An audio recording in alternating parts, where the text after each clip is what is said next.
과거 훈련생의 죽음으로 군을 떠난 전직 UDT 교관 유세은이 부산 동안기계과학고에 체육교사로 부임하게 되는데 과연 그녀가 기계과 조선과 금속과의 거친 남학생들과 마주했을 때 어떤 일이 벌어질까요? 특히 학교 최강 항구 4인방이 새로운 여교사에게 도전장을 던지며 3대가 몇이냐고 물었을 때 유세은은 어떻게 대응할까요? 그리고 일주일간의 특수부대식 지옥 훈련 중 금년산에서 폭우와 산사태가 발생해 학생이 매몰되는 위기 상황에서 과거의 트라우마를 안고 있는 그녀는 과연 이번에는 모든 학생을 끝까지 지켜낼 수 있을까요? 오늘의 이야기 시작합니다. 그 전에 잠깐 구독과 좋아요 눌러주시면 복 받으실 거예요. 부산항의 짠바람이 얼굴을 스치며 지나갈 때 저는 동안기계과학고의 정문 앞에 서 있었습니다. 회색빛 콘크리트 건물들이 늘어선 이곳은 마치 군부대의 막사를 연상시켰죠. 아니, 어쩌면 제가 오랫동안 생활했던 그곳보다도 더 투박하고 거친 느낌이었습니다. 유세은 선생님이시죠? 교무실에서 만난 교감 선생님의 목소리에는 약간의 걱정이 섞여 있었어요. 이곳에 부임하게 된 경위를 설명받으면서 저는 왜 이 학교에 체육교사가 필요한지 점점 이해하게 되었습니다. 동안기계과학고는 부산항 인근 공단 지역에 위치한 전문계 고등학교로 기계과, 금속과, 조선과 등 산업 현장과 직결된 학과들로 구성되어 있었죠. 학생들이 좀 특별합니다. 대부분 남학생들이고 체격도 좋은 편이에요. 이전 체육 선생님들이 몇 분 계셨는데 교감 선생님의 말이 끝나기 전에 창 밖으로 들려오는 소음이 제 주의를 끌었습니다. 운동장에서 학생들이 무언가를 들어올리며 힘겨루기를 하고 있었어요. 그들의 모습을 보니 확실히 일반 고등학교 학생들과는 달랐습니다. 작업복 차림의 학생들은 마치 어린 노동자들 같았고 그들의 팔뚝에는 이미 단단한 근육이 붙어 있었죠. 첫 수업 준비를 위해 체육관으로 향하는 길, 복도에서 마주친 학생들의 시선이 예사롭지 않았습니다. 호기심과 도전의식이 뒤섞인 그 눈빛들을 저는 너무도 잘 알고 있었어요. 군대에서 신참 교관을 맞이하는 훈련병들의 그것과 똑같았거든요. 새로운 체육 선생님이래. 여자네? 우리 상대할 수 있을까? 이전 선생님들은 다 도망갔는데 복도 여기저기서 들려오는 수군거림을 들으며 저는 오히려 미소를 지었습니다. 이런 상황이 낯설지 않았거든요. 특수부대에서 7년간 남자 교관들과 어깨를 나란히 하며 훈련생들을 가르쳤던 경험이 있었으니까요. 체육관에 들어서자마자 제 눈에 들어온 것은 구석에 쌓여있는 각종 운동기구들이었습니다. 아령, 바벨, 그리고 심지어 타이어까지. 이곳 학생들이 평소 어떤 운동을 하는지 짐작할 수 있었죠. 하지만 정작 중요한 것은 체계적인 훈련 프로그램이 없다는 점이었습니다. 첫 수업 시간이 다가왔습니다. 운동장에 모인 학생들을 바라보며 저는 깊게 숨을 들이마셨어요. 군 생활을 정리하고 이곳에 온 이유를 다시 한번 떠올렸습니다. 과거의 실수를 되풀이하지 않겠다는 다짐과 함께 이번에는 정말로 학생들을 끝까지 책임지겠다는 각오를 다졌죠. 운동장에 집합 신호를 울렸을 때 학생들이 모여드는 모습을 보며 저는 이곳이 정말 특별한 곳이라는 걸 실감했습니다. 교복 대신 작업복을 입은 학생들이 대부분이었고 그들의 손에는 이미 기름때와 쇳가루가 묻어 있었어요. 마치 작은 공장에서 일하는 숙련공들을 보는 것 같았죠. 안녕하세요. 새로 부임한 체육교사 유세은입니다. 제가 인사를 하자마자 운동장 여기저기서 웅성거리는 소리가 들려왔습니다. 그 중에서도 유독 눈에 띄는 4명의 학생들이 있었어요.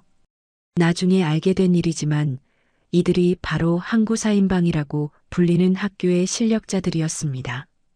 가장 앞에 서 있던 학생이 한 걸음 앞으로 나왔어요. 키가 180cm는 좋게 되어 보이는 건장한 체격에 어깨가 상당히 넓었습니다.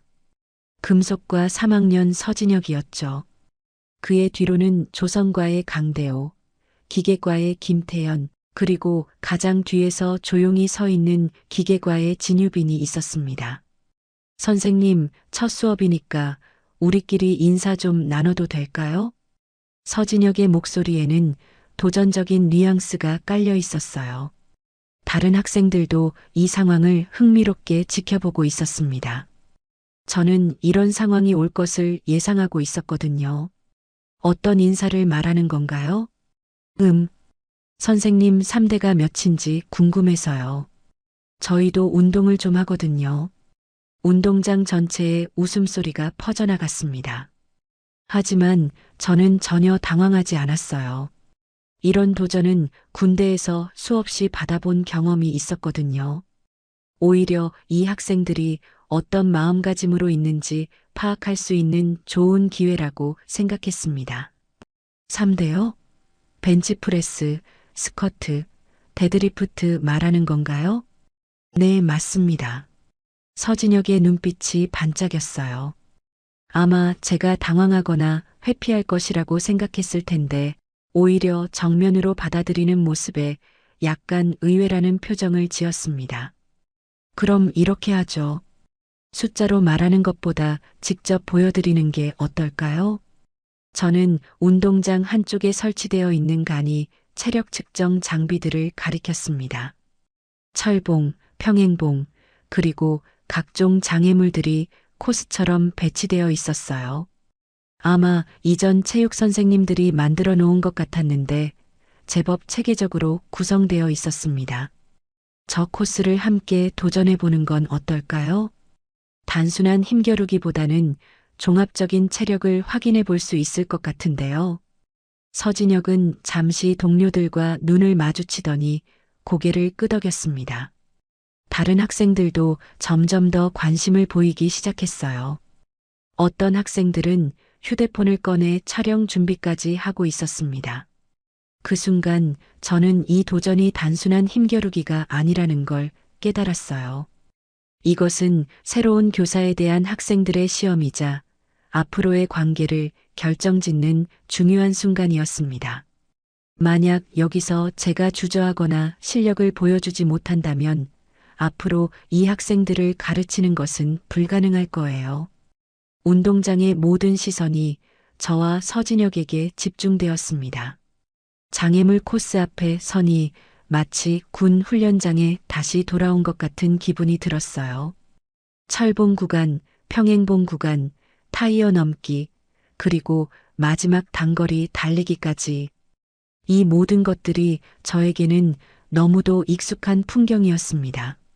선생님 먼저 하실래요? 아니면 제가 먼저 할까요? 서진혁의 목소리에는 여전히 자신감이 넘쳐 흘렀습니다. 그의 동료들도 응원을 준비하고 있었고 다른 학생들은 삼삼오오 모여서 누가 이길지 내기까지 하고 있었어요. 학생이 먼저 해보세요. 제가 시간을 재겠습니다. 저는 스톱워치를 꺼내며 말했습니다. 서진혁은 잠시 스트레칭을 한 후 시작선에 섰어요. 그의 체격을 보니 확실히 평소 웨이트 트레이닝을 꾸준히 해온 것 같았습니다. 어깨와 팔의 근육이 작업복 위로도 도드라져 보였거든요. 시작! 제 신호와 함께 서진혁이 달려나갔습니다. 첫 번째 철봉 구간에서 그는 제법 능숙하게 턱걸이를 해냈어요. 15개를 연속으로 하더군요. 평행봉에서도 마찬가지였습니다. 상체 근력이 상당했어요. 타이어 구간에서는 좀 버벅거렸지만 그래도 나쁘지 않은 기록으로 완주했습니다. 3분 45초. 제가 기록을 발표하자 학생들 사이에서 박수가 터져 나왔습니다. 확실히 일반 고등학생 치고는 뛰어난 기록이었어요. 서진혁도 만족스러운 표정을 지으며 숨을 고르고 있었습니다. 이제 선생님 차례네요. 모든 시선이 다시 저에게 집중되었습니다. 저는 천천히 운동복 겉옷을 벗었어요. 그 순간 학생들 사이에서 작은 술렁임이 일었습니다. 제 팔과 어깨의 근육선이 드러났거든요. 7년간의 특수부대 생활이 만들어낸 몸매였죠. 시작선에 서자마자 저는 마음속으로 과거를 떠올렸습니다. 혹독했던 훈련들, 그리고 그 훈련을 통과하며 얻은 자신감들. 하지만 동시에 마지막 훈련에서 일어났던 그 참혹한 사고도 떠올랐어요. 이번에는 달라야 한다는 다짐을 하며 깊게 숨을 들이마셨습니다. 시작. 제가 달려나가는 순간 운동장이 조용해졌습니다. 첫 번째 철봉에 도달했을 때 저는 연속으로 25개의 턱걸이를 해냈어요. 학생들 사이에서 작은 탄성이 터져 나왔습니다. 평행봉에서는 더욱 완벽한 자세로 30개를 연속으로 해냈죠. 타이어 구간에서 저는 서진혁과 확연한 차이를 보였습니다. 단순히 타이어를 넘는 것이 아니라 마치 춤을 추듯 부드럽게 장애물들을 통과해 나갔어요. 마지막 단거리 달리기에서는 거의 전력 질주했습니다. 2분 58초. 제가 기록을 발표하자 운동장이 완전히 조용해졌습니다. 서진혁보다 거의 2분 가까이 빠른 기록이었어요. 학생들은 믿을 수 없다는 표정으로 저를 바라보고 있었습니다. 서진혁의 얼굴에는 당황스러움과 동시에 존경심이 스쳐 지나갔어요. 그는 잠시 말을 잇지 못하다가 천천히 입을 열었습니다. 정말 대단하십니다. 고맙습니다.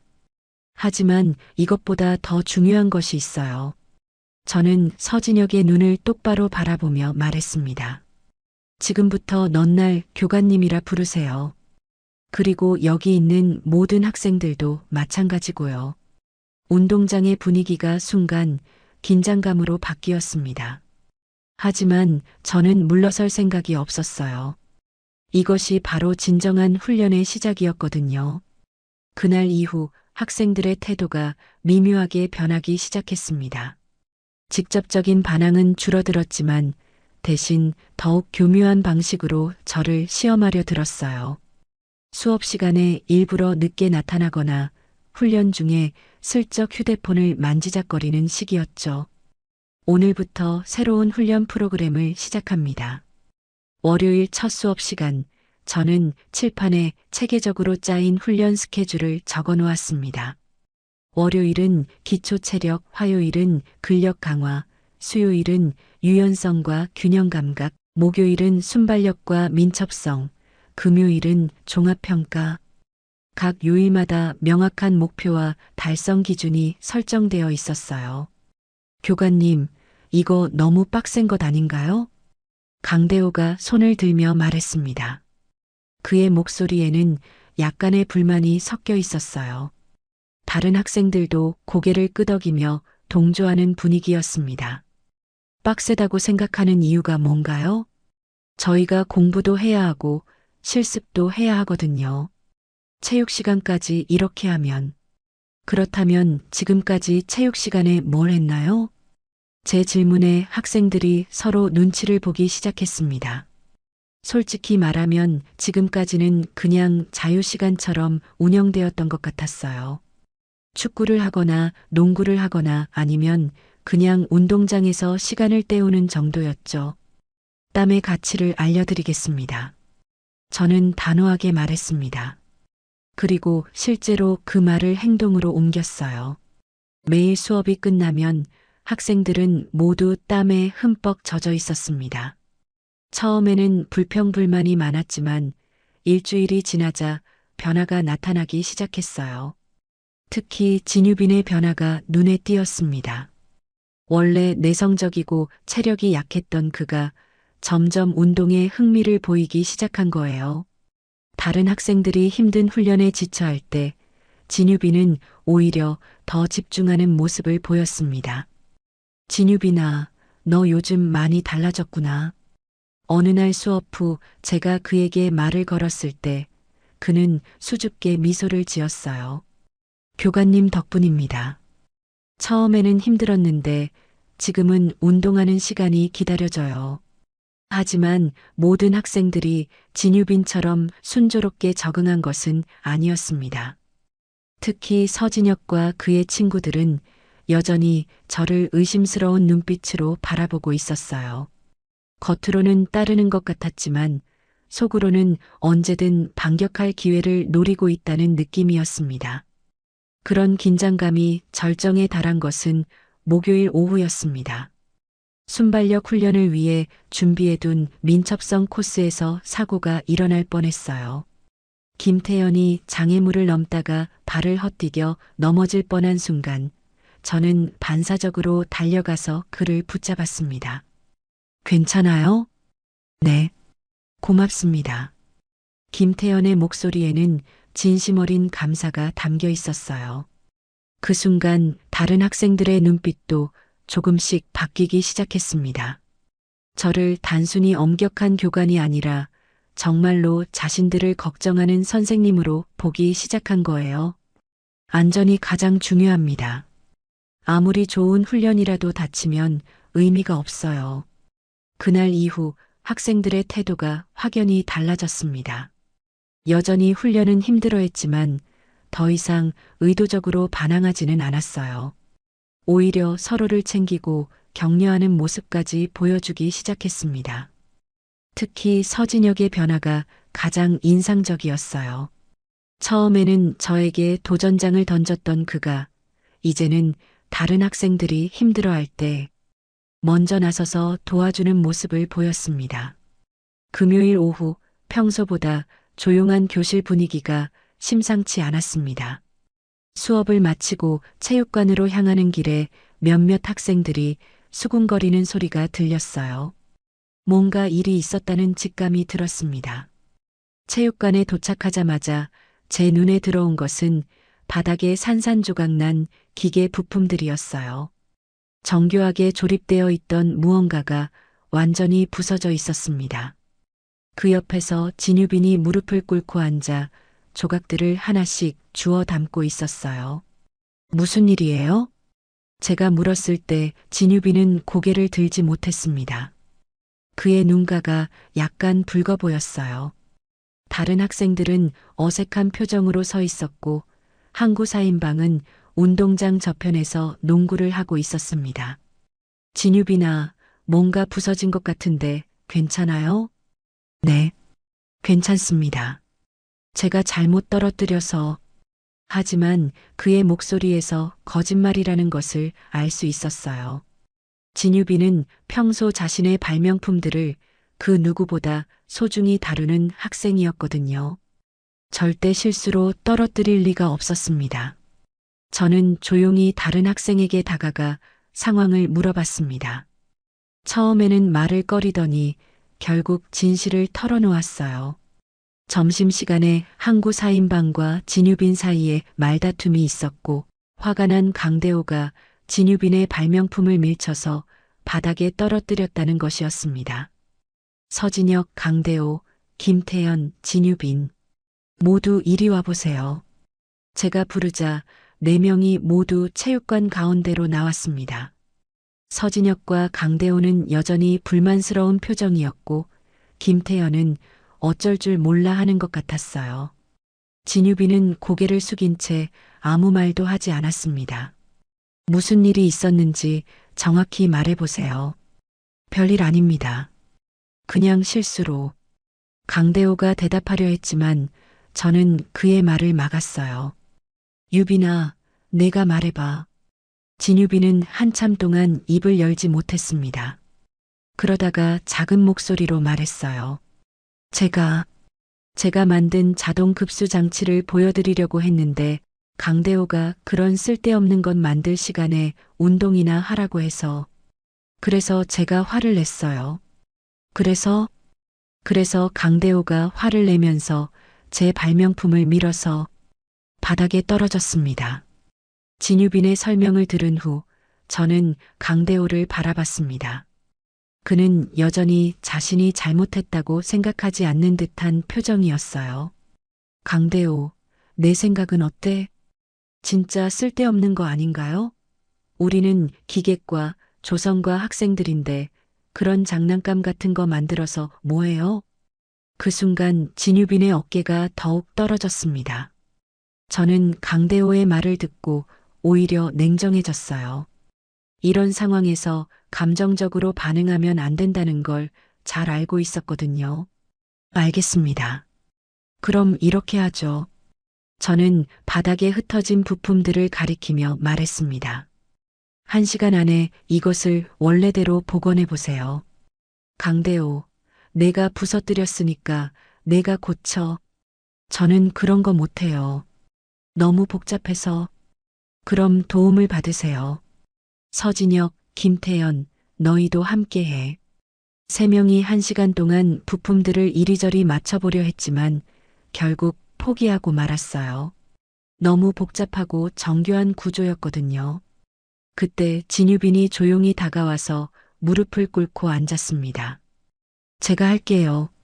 진유빈은 마치 퍼즐을 맞추듯 하나씩 부품들을 조립해 나갔습니다.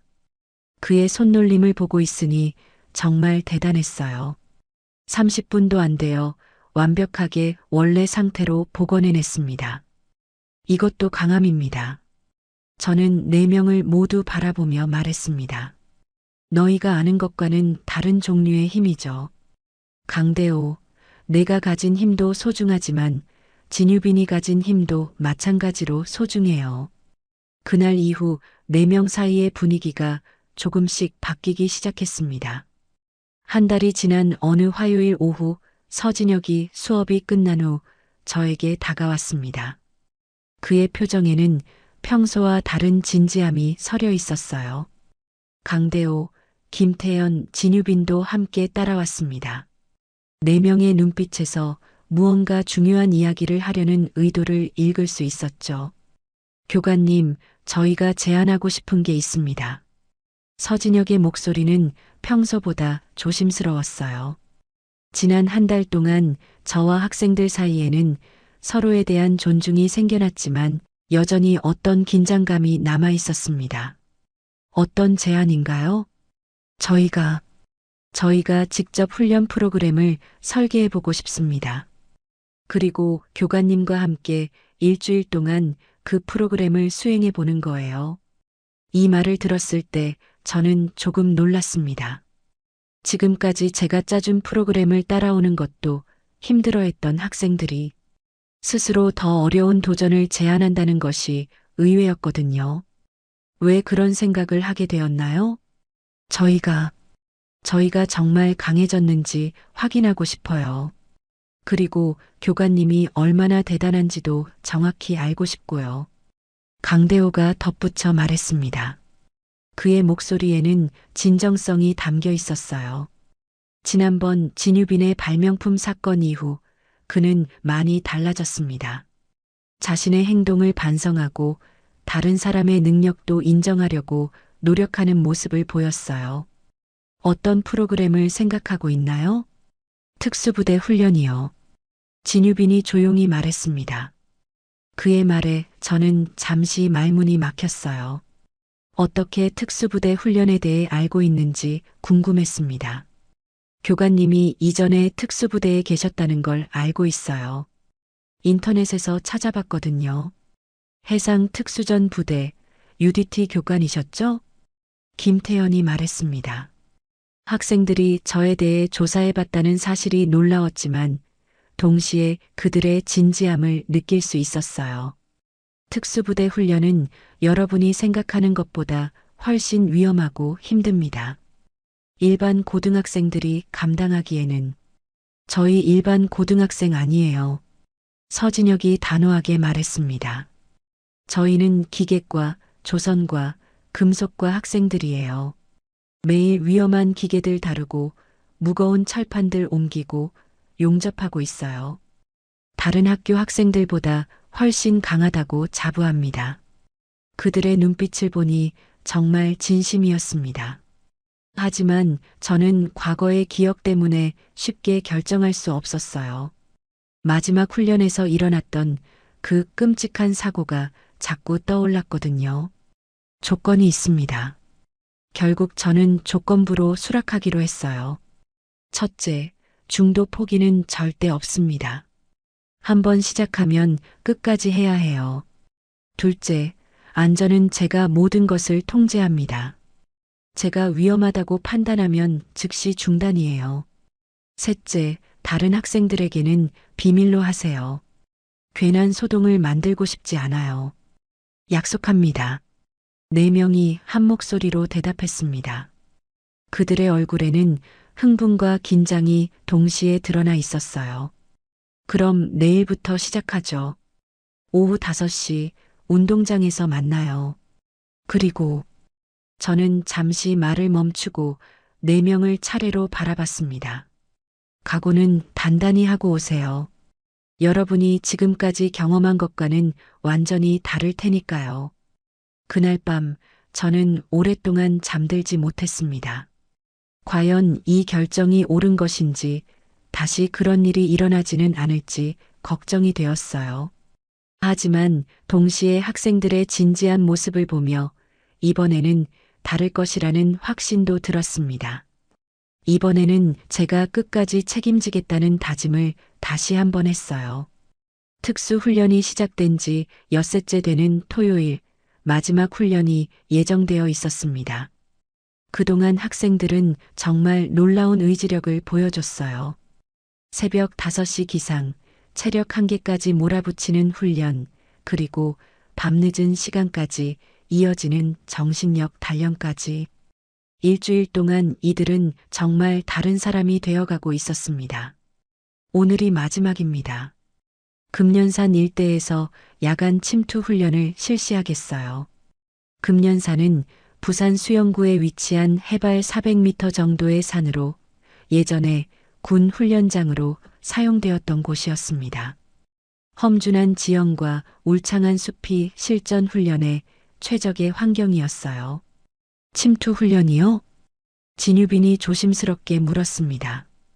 일주일 동안의 혹독한 훈련으로 그의 체격도 많이 달라져 있었어요. 어깨가 넓어지고 팔뚝에 근육이 붙으면서 전에 없던 자신감이 생겨 보였습니다. 산 정상에 있는 폐 전망대까지 올라가는 겁니다. 단 정해진 루트가 아닌 우회로를 이용해서요. 야간에 손전등 없이 완전 무음으로 이동해야 합니다. 서진혁, 강대호, 김태현의 얼굴에 긴장감이 스쳤습니다. 이번 훈련이 정말 마지막이자 가장 어려운 관문이라는 것을 직감했을 거예요. 오후 6시 금년산 입구에 도착했을 때 하늘이 어두워지기 시작했습니다. 그런데 서쪽 하늘에 먹구름이 몰려오고 있었어요. 일기예보에서는 밤늦게 소나기가 온다고 했는데 생각보다 빨리 다가오는 것 같았습니다. 교관님, 비 온다고 하는데 괜찮을까요? 김태현이 걱정스러운 목소리로 물었습니다. 특수부대 훈련에 날씨는 변수가 아닙니다. 오히려 더 현실적인 상황이죠. 저는 단호하게 말했지만 속으로는 조금 걱정이 되었어요. 비가 오면 산길이 미끄러워지고 시야 확보가 더욱 어려워지거든요. 훈련은 오후 8시에 시작되었습니다. 4명의 학생들은 저와 함께 정해진 우회로를 따라 산을 오르기 시작했어요. 처음에는 순조로웠습니다. 일주일간의 훈련으로 단련된 체력과 정신력이 빛을 발했거든요. 하지만 오후 9시쯤 되자 빗방울이 떨어지기 시작했습니다. 처음에는 가벼운 이슬비 정도였는데 점점 세력이 강해졌어요. 10분도 안 되어 폭우로 바뀌었습니다. 교관님, 계속 올라가야 할까요? 서진혁이 비에 젖은 채로 물었습니다. 이미 모두의 옷이 흠뻑 젖어 있었어요. 조금만 더 올라가 봅시다. 앞에 임시 대피할 수 있는 곳이 있어요. 저는 기억을 더듬어 예전에 군 훈련할 때 사용했던 임시 대피소를 떠올렸습니다. 10분 정도만 더 올라가면 작은 바위굴이 있었어요. 그런데 그때였습니다. 쿵 하는 무거운 소리와 함께 땅이 흔들렸어요. 폭우로 인해 산사태가 시작된 것이었습니다. 우리 바로 위쪽에서 나무와 흙이 함께 쏟아져 내려오기 시작했어요. 모두 이쪽으로. 저는 즉시 안전한 곳으로 대피하라고 소리쳤습니다. 하지만 혼란스러운 상황에서 강대호가 방향을 잘못 잡고 위험한 쪽으로 뛰어갔어요. 강대호. 제가 소리치는 순간 큰 바위 덩어리가 굴러떨어지면서 강대호를 덮쳤습니다. 다행히 직격은 피했지만 그는 바위 틈에 다리가 끼인 채로 꼼짝할 수 없게 되었어요. 교관님, 강대호가. 서진혁이 절규하듯 소리쳤습니다. 저는 그 순간 과거의 악몽이 되살아나는 것을 느꼈어요. 하지만 이번에는 달랐습니다. 포기할 수 없었거든요. 모두 침착하세요. 저는 즉시 전투 교관 모드로 전환했습니다. 일주일 동안 이들과 함께하면서 각자의 능력을 정확히 파악하고 있었어요. 서진혁, 넌 로프를 가져와. 김태현, 넌 저 작은 바위들을 치워. 진유빈, 넌 나와 함께 지렛대 역할을 할 나무가지를 찾아. 체계적이고 신속한 지시에 따라 학생들이 움직이기 시작했습니다. 평소 훈련으로 단련된 팀워크가 빛을 발하는 순간이었어요.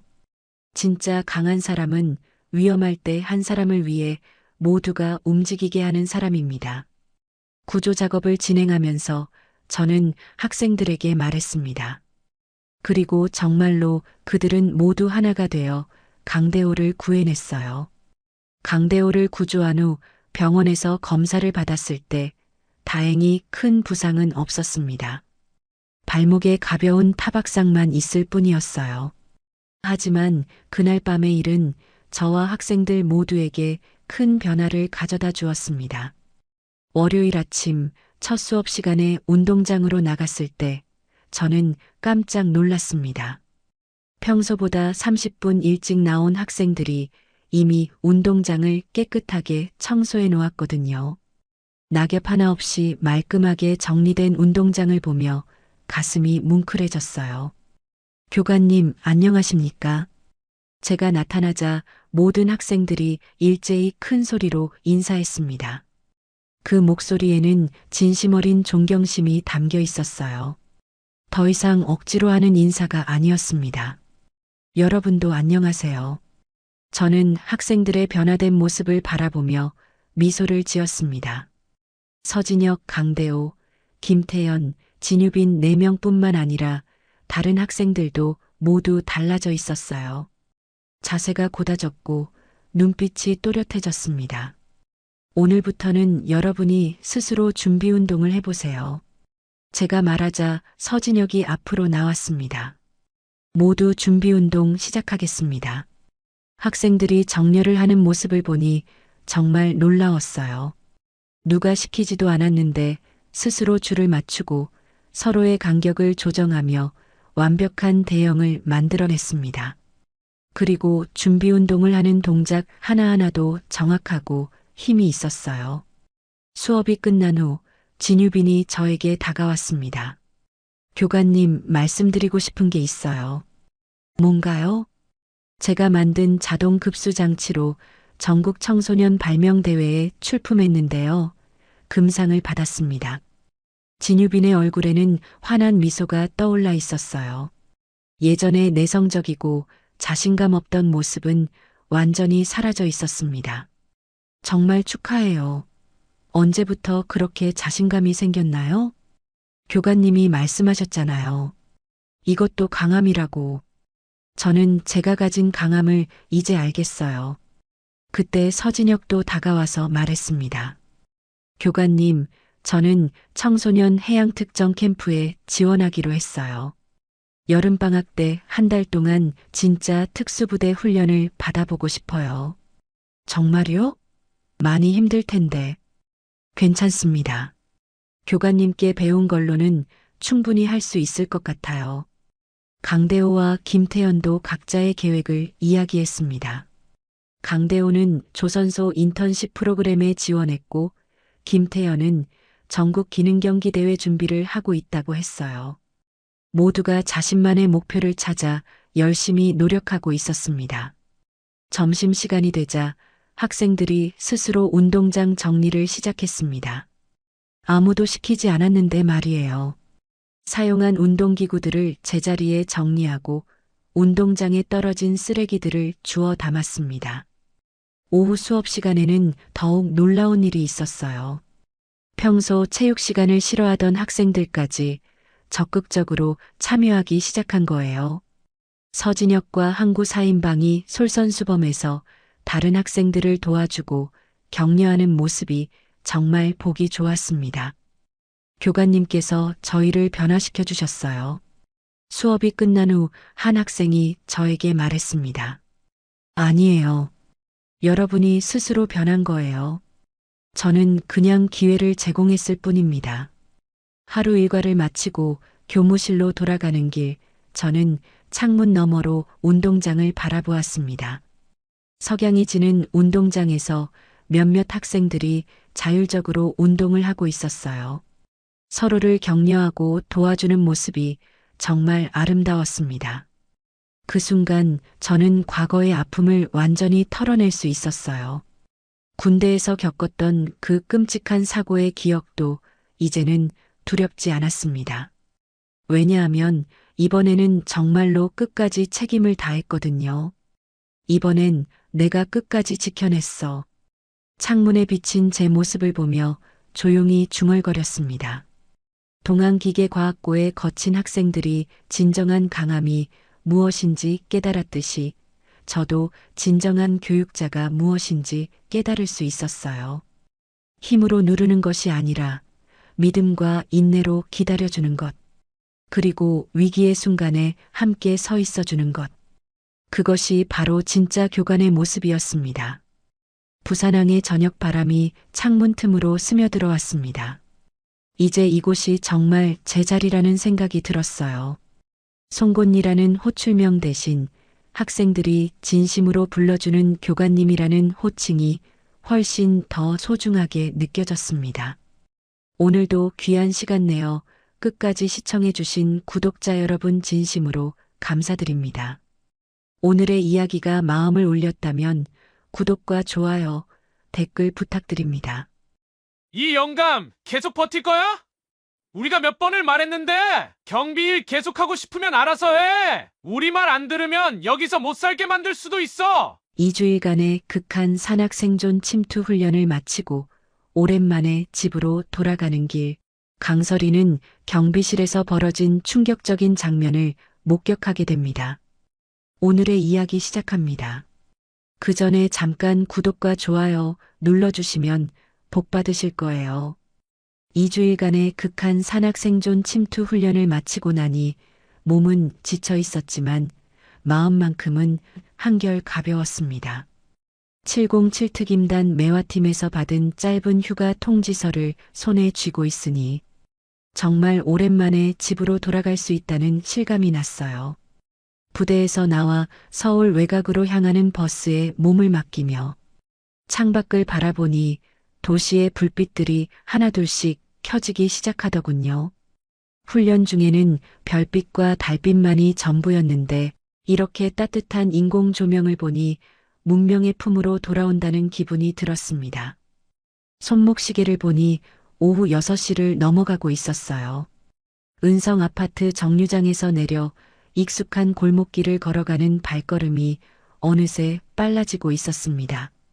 아버지 강정석께서 은퇴하신 후 이곳 경비원으로 일하고 계신다는 소식을 들었을 때는 조금 마음이 아팠지만 지금은 그저 빨리 뵙고 싶다는 마음뿐이었어요. 재개발 대상 지역이라고 해서 건물들이 많이 낡아 보이긴 했지만 아버지가 계신 곳이라면 어디든 저에게는 집 같은 곳이죠. 아파트 단지 입구가 보이기 시작하자 가슴이 두근거리기 시작했습니다. 오랜만에 느끼는 설렘이었어요. 특임단에서의 긴장된 일상을 벗어나 가족의 품에서 잠시나마 평화를 누릴 수 있다는 기대감이 발걸음을 더욱 재촉했습니다. 경비실 불빛이 따뜻하게 보이더군요. 하지만 경비실에 가까워질수록 뭔가 이상한 기운이 느껴졌어요. 평소보다 소란스러운 소리가 들리고 있었거든요. 특임단에서 기른 본능이 저를 경계하게 만들었습니다. 발소리를 죽이며 천천히 다가가니 경비실 안에서 큰 목소리가 들려왔어요. 이 영감, 계속 버틸 거야? 우리가 몇 번을 말했는데! 심장이 철렁 내려앉았습니다. 아버지를 부르는 목소리가 너무나 위협적이었거든요. 경비실 창문 너머로 살짝 들여다보니 정말 충격적인 장면이 펼쳐져 있었습니다. 조폭 차림의 남성이 아버지의 멱살을 잡고 있었고 그 뒤에는 2명이 더 서 있더군요. 아버지. 입안에서 중얼거린 말이 떨리고 있었습니다. 순간 훈련에서 익힌 모든 본능이 깨어나기 시작했어요. 냉정함을 되찾고 상황을 파악해야 했습니다. 적의 수는 3명, 무기는 보이지 않지만 경계는 늦춰서는 안 되죠. 경비실 뒤쪽으로 돌아가 후문을 통해 조용히 침투했습니다. 특임단에서 배운 은밀 침투 기술이 이런 곳에서 쓰일 줄은 몰랐지만 지금은 그 어떤 훈련보다 중요한 실전이었어요. 발소리 하나 내지 않고 경비실 안쪽으로 들어서니 상황이 더욱 선명하게 보였습니다. 강 아저씨, 우리 참을성도 한계가 있어. 동의서에 도장만 찍으면 되는 일을 왜 이렇게 어렵게 만드는 거야? 가운데 서 있는 남자가 아버지의 어깨를 거칠게 흔들고 있었어요. 아버지의 얼굴에는 이미 멍자국이 보였고 입가에는 피가 맺혀 있었습니다. 분노가 치밀어 올랐지만 감정을 억누르고 냉정하게 접근해야 했어요. 저기요. 뒤에서 조용히 말을 걸자 3사람이 동시에 돌아보았습니다. 아버지의 눈이 크게 떠지며 놀라는 표정을 지으셨어요. 설이야? 언제 왔니? 누구야? 이 여자! 주동자로 보이는 남자가 저를 위아래로 훑어보며 비웃는 표정을 지었습니다.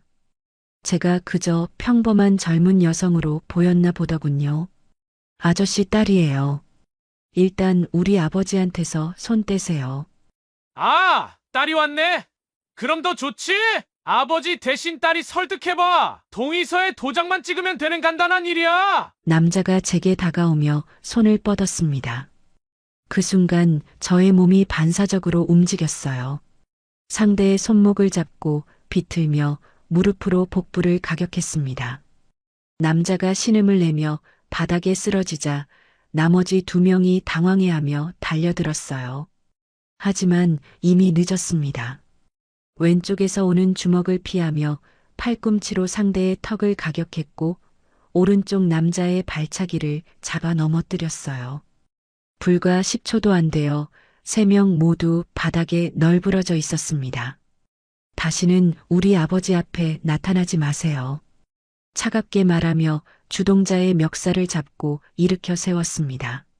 남자의 눈에는 공포가 가득했어요. 이 미친년이 너 뭐야? 그냥 딸이에요. 아버지를 사랑하는. 3사람을 밖으로 밀어내고 나서야 비로소 아버지와 마주할 수 있었습니다. 아버지는 여전히 충격에 빠진 표정으로 저를 바라보고 계셨어요. 아버지, 괜찮으세요?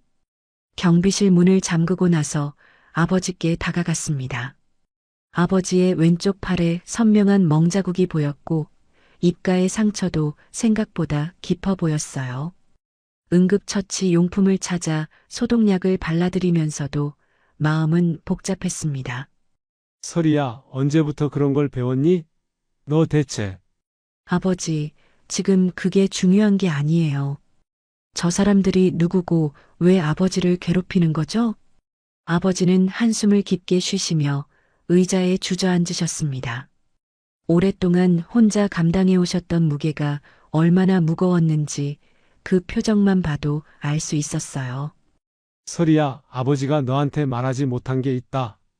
이 아파트가 재개발되면서 주민들이 많은 어려움을 겪고 있어. 재개발이요? 명안산업이라는 회사에서 이 지역 전체를 매입하려고 하는데 주민들이 동의하지 않으니까 이런 식으로 협박을 하고 있어. 나는 경비원이니까 주민들을 보호해야 한다고 생각했는데. 아버지의 목소리가 점점 작아지고 있었습니다. 정의감이 강하신 분이라는 걸 알고 있었지만 이런 상황에 혼자 맞서고 계셨다니 마음이 아팠어요. 그래서 저 사람들이 아버지를 위협한 거군요. 얼마나 오래된 일이에요? 한 달 정도 됐나? 처음에는 정중하게 설득하더니 점점 거칠어지고 있어. 어제는 2층 할머니 댁까지 찾아가서 난리를 쳤다더라. 분노가 다시 치밀어 올랐습니다. 단순히 아버지만의 문제가 아니라 이 아파트 전체 주민들이 고통받고 있다는 뜻이었거든요. 특임단에서 배운 것은 단순한 격투 기술만이 아니었습니다. 상황 분석과 대응 전략 수립도 중요한 부분이었어요. 아버지, 정확히 어떤 회사인지 알고 계세요? 명한산업 말이에요. 글쎄, 사무실은 강남에 있다고 하는데 자세한 건 잘 모르겠다. 와서 협박하는 사람들은 전부 건달 같은 애들이야. 이상했습니다. 정당한 재개발 사업이라면 이런 식으로 주민들을 협박할 이유가 없거든요. 뭔가 더 큰 음모가 숨어 있을 가능성이 높았어요. 아버지, 제가 조사해 보겠습니다. 설이야, 위험해. 너까지 이런 일에 휘말리면 안 돼. 아버지, 저는 생각보다 강해요. 그리고 이런 일을 그냥 넘어갈 수는 없어요. 그날 밤부터 본격적인 조사에 들어갔습니다. 특임단에서 익힌 정보 수집 기술을 활용해야 할 때가 온 거죠. 우선 아파트 단지 전체의 구조를 파악하고 CCTV 위치를 확인했어요. 다행히 사각지대가 여러 곳 있어서 은밀한 활동이 가능할 것 같았습니다. 이른 아침 경비실에서 함께 근무하는 젊은 경비원 김태호 씨를 만났어요. 28살 정도로 보이는 그는 아버지보다 먼저 이 일을 겪고 있었다고 했습니다. 설희 씨, 정말 답답한 상황이에요. 명한산업에서 보낸 사람들이 매주 한두 번씩 와서 주민들을 괴롭히고 있거든요. 구체적으로 어떤 식으로 하나요? 처음에는 정중하게 설득하는 척 했는데 주민들이 거부하니까 점점 수위가 높아지고 있어요. 특히 혼자 사시는 어르신들한테는 정말 심하게 해요. 태호 씨의 설명을 들으니 상황이 더욱 심각했습니다. 체계적이고 조직적인 협박이 이루어지고 있었거든요. 혹시 그 사람들 중에 리더 격인 사람이 있나요? 네, 박준태라고 하는 사람이에요. 명한산업 직원이라고 하는데 말투나 행동을 보면 완전히 조폭이죠. 뒤에 몇 명씩 데리고 다니면서 위협해요. 박준태, 이름을 기억해 두었습니다. 그리고 명한산업에 대해서도 더 자세히 알아봐야겠어요. 태호 씨, 혹시 주민들 중에 이미 동의서에 서명한 분들도 있나요? 있긴 한데 대부분 어쩔 수 없이 한 거예요. 매일 찾아와서 괴롭히니까 못 견디겠다고 하시더라고요. 오후에는 직접 주민들을 만나보기로 했습니다. 2층에 사시는 박할머니부터 시작해서 여러 가구를 돌아다니며 상황을 파악했어요. 할머니들은 처음엔 경계하셨지만 제가 강경비님의 딸이라고 하니 마음을 열어주셨습니다. 아이고, 설이야. 내 아버지 때문에 우리가 얼마나 든든한지 몰라. 그런데 요즘 너무 걱정이 돼. 할머니, 구체적으로 어떤 일들이 있었어요? 그 박준태라는 놈이 와서 밤늦게까지 문 앞에서 소리 지르고 전기를 끊어버리기도 하고 정말 무서워서 잠도 못 잤어. 더 많은 증언을 들을수록 분노가 치밀어 올랐습니다. 이건 단순한 사업이 아니라 조직적인 범죄 행위였어요. 그리고 뒤에는 분명 더 큰 세력이 있을 것 같았습니다. 저녁 무렵 인터넷으로 명한산업에 대해 검색해봤지만 공식적인 정보는 많지 않았어요. 하지만 몇 가지 단서는 찾을 수 있었습니다. 사흘째 되는 날 저녁 예상했던 일이 벌어졌습니다. 경비실에서 아버지와 함께 저녁을 먹고 있는데 익숙한 목소리가 들려왔어요. 창문 너머로 보니 박준태가 이번에는 5명을 데리고 왔더군요. 강 아저씨, 나와봐. 오늘은 얘기 좀 제대로 해야겠어. 목소리에 평소보다 더 많은 적개심이 담겨 있었습니다. 아마 지난번 일로 상당히 화가 났나 보더군요. 아버지, 안에 계세요. 제가 나가서 얘기할게요. 설이야, 안 돼. 이번엔 사람이 너무 많아. 하지만 이미 제 마음은 정해져 있었습니다. 이런 상황을 계속 방치할 수는 없었거든요. 경비실 문을 열고 나가자 박준태의 얼굴에 놀라는 표정이 스쳤어요. 아, 지난번 그 여자네. 꽤 날쌘 것 같던데? 박준태 씨 맞죠? 더 이상 우리 아버지를 괴롭히지 마세요. 괴롭힌다고? 우리는 정당한 사업을 하고 있는 거야. 재개발 동의서만 받으면 되는 간단한 일이라고. 박준태가 손짓을 하자 양쪽에서 2명씩 저를 포위하기 시작했습니다. 하지만 전혀 두렵지 않았어요. 오히려 상대방의 움직임이 한눈에 보였습니다. 정당한 사업이라면 이런 식으로 할 필요가 없겠죠. 협박과 폭력으로 동의를 받아내는 게 정당한 사업인가요? 이 여자가 정말... 야들아, 좀 조용히 시켜줘.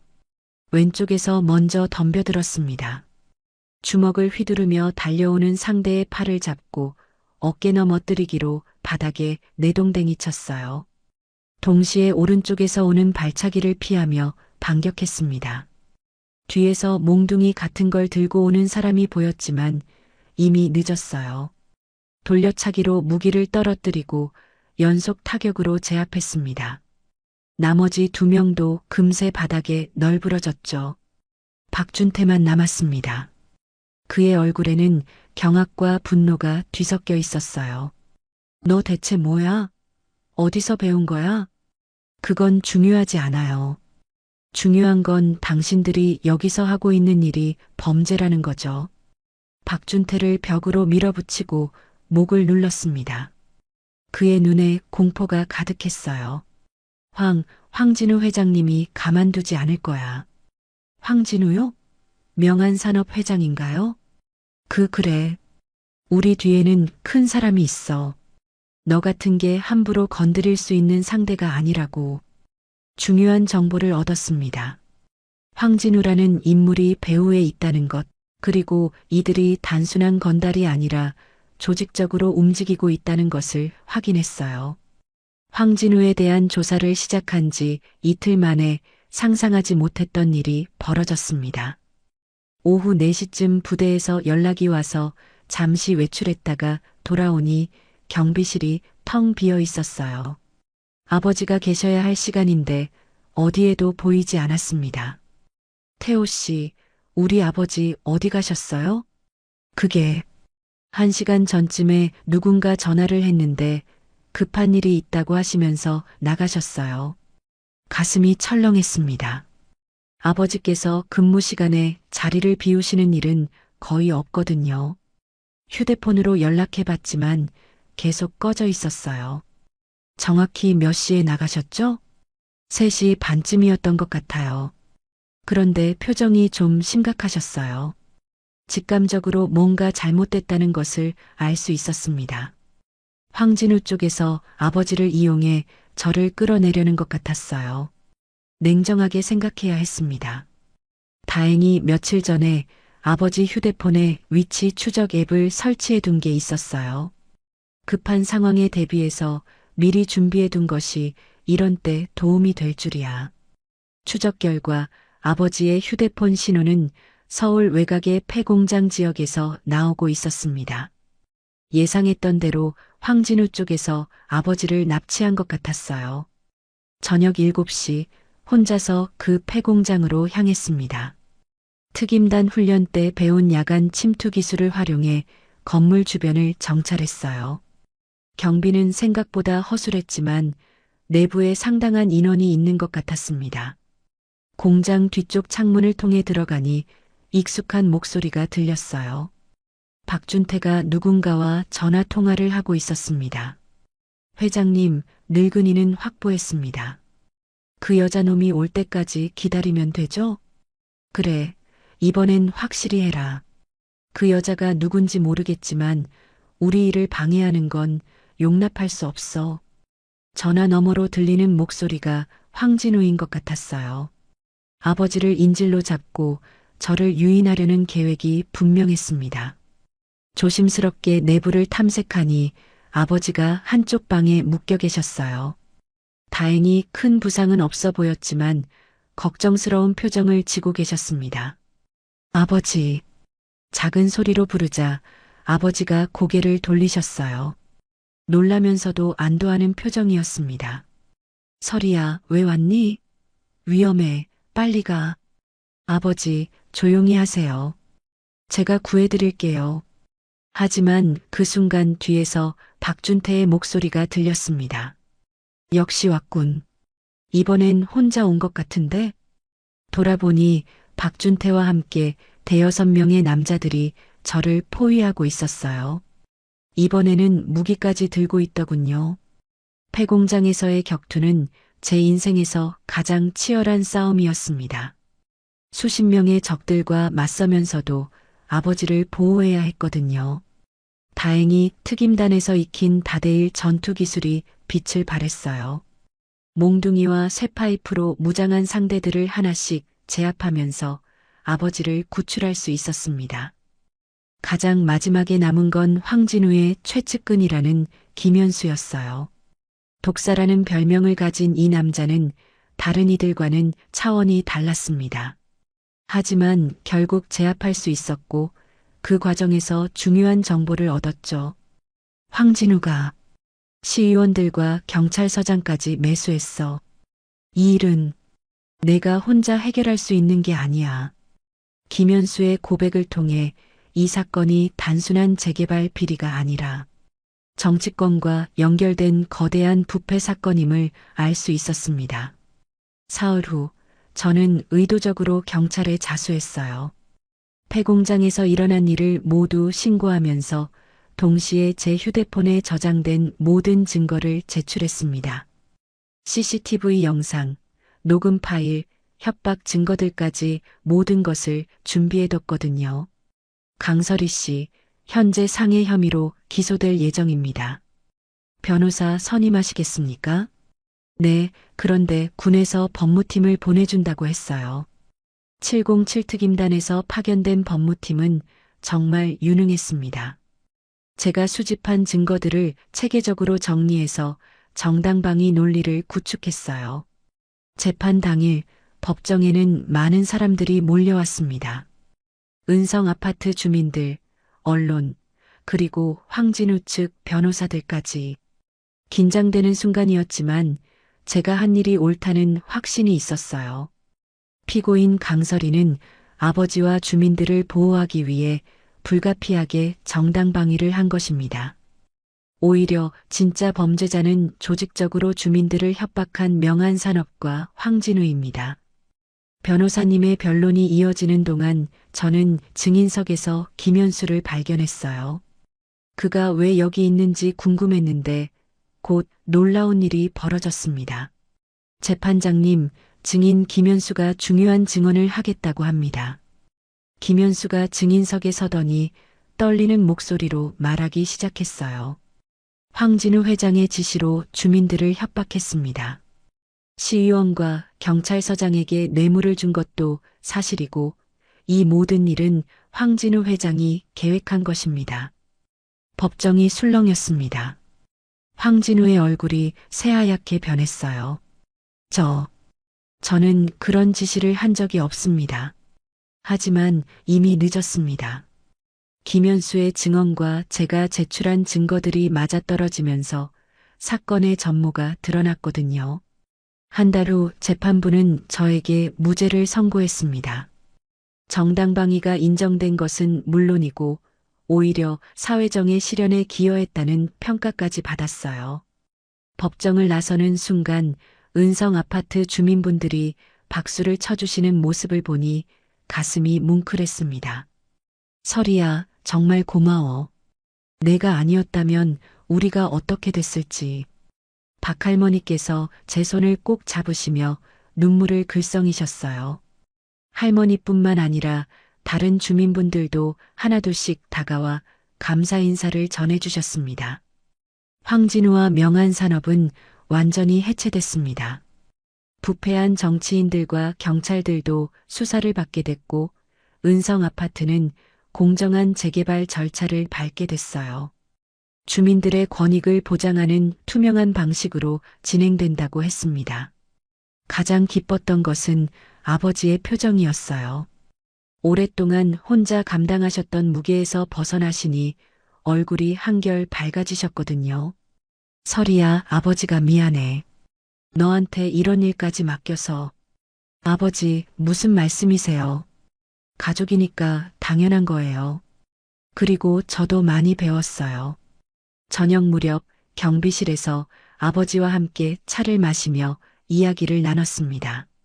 창밖으로는 아이들이 뛰어노는 소리가 들렸고 할머니들이 벤치에 앉아 담소를 나누는 모습이 보였어요. 평범하지만 소중한 일상이 돌아온 것 같았습니다. 아버지, 제가 내일 부대로 복귀해야 해요. 그래, 내일이 있으니까. 이제 걱정 없이 갈 수 있겠다.